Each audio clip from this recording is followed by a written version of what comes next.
नमस्कार किसान भाइयों, आपका एग्री एडवाइज में मैं सतीश एक बार फिर से स्वागत करता हूं। आज की वीडियो में बात करेंगे कि जो 50 दिन की हमारी गेहूं होती है या 60 दिन की होती है, 70 दिन की होती है, 80 दिन की होती है, इस समय हमको कौन कौन से कार्य करने हैं जिससे हमें लाभ हो। तो पहला काम आपको करना है, जब 50 दिन की अवस्था की गेहूँ हो गई हो, इस समय आपको सिंचाई ज़रूर कर देनी है, क्योंकि इस समय की अवस्था में पौधे का तेज़ी से विकास होता है और नमी की भी आवश्यकता होती है। तो यदि आपको दिखाई पड़ती है कि खेत में नमी कम है तो 50 से 55 दिन पर आपको सिंचाई कर देना है।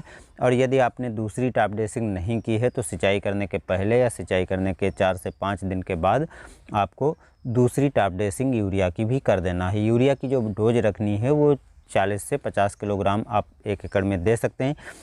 इसके बाद की 60 दिन की अवस्था आती है, तो 60 दिन की अवस्था में जो है पौधा लगभग गबोड़ अवस्था में पहुंचने वाला होता है। और इस समय जब पौधा गबोड़ अवस्था में हो जाता है और 50 से 45 दिन पर या 55 दिन पर हम जब यूरिया दे देते हैं तो पौधे की हाइट तेज़ी से बढ़ना चालू हो जाती है।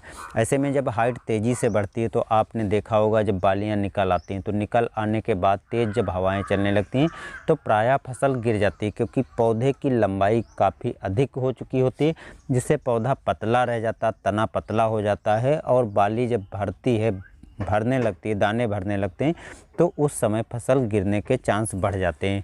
तो गिरने से बचाने के लिए आपको जो है पौधे की हाइट को बढ़ाने की जगह पर कंट्रोल करना है। और कंट्रोल करने के लिए आप चाहें तो सागरिका जो ग्रोथ प्रोमोटर आता है उसका स्प्रे कर दें, या इथोफोन का स्प्रे कर दें, या जो लियोसिन आते हैं, वामसी आते हैं, तो उसका भी आप स्प्रे कर सकते हैं, या आप बायोविटा, यानी ये जो 4-5 प्रकार के जो ग्रोथ प्रोमोटर हैं उसमें से कोई एक ग्रोथ प्रोमोटर ले लें और स्प्रे कर दें। इससे होगा क्या कि पौधे अच्छी तरह से मैच्योर होंगे और इसके साथ साथ पौधे की जो हाइट होती है, हाइट भी कंट्रोल हो पाएगी, जिससे फसल गिरेगी नहीं, तना काफ़ी अच्छा और मजबूत खड़ा रहेगा। तो इस समय जब आप ग्रोथ प्रोमोटर यूज करेंगे तो आपको इसका लाभ ज़रूर मिलेगा।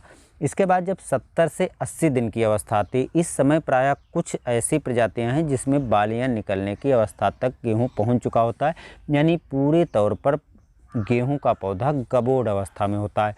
तो गबोड़ अवस्था में जब होता है तो बालियां बनती हैं और उसके साथ साथ जो है दाने कुछ समय के बाद मजबूत भी होंगे जब बालियां निकलेंगी। तो ऐसे समय में पौधे को एक्स्ट्रा डोज के रूप में पोटास की आवश्यकता होती है और सल्फर की आवश्यकता होती है। दोनों को पूर्ति करना आपको इसी समय है।